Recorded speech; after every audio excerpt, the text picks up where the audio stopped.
Аузубиллахиминашшайтанирраджим. Бисмиллахир-рахманир-рахим. Урматтуу момун мусулмандар, бүгүн мен сиздер менен ажылык жөнүндө сүйлөшкүм келип атат.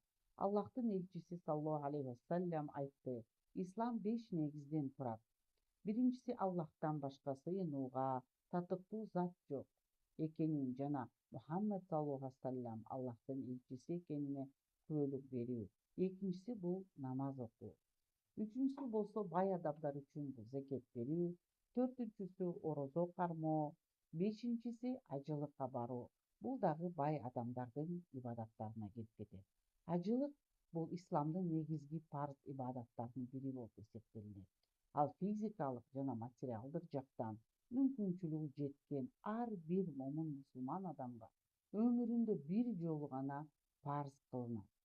Аллах Таала өзүнүн чексиз ырайымы менен ажылыкты өмүрдө бир гана жолу парз кылган. Пайгамбар саллаллаху алейхи вассалям мындай деп айткан: Бисмиллахир-рахманир-рахим. Аль-хаджу марра. Ажылык өмүрдө бир жолу парз болот. Фаман зада. Ким андан кийин дагы аткара турган болсо, фахуа татауау. Ал ибадаты нафик, кошумча сооп амалы болуп эсептелип калат. Урматтуу момун мусулмандар, ажылыгыңыздар кабыл болсун. Саламу алейкум ва рахматуллахи ва баракатух.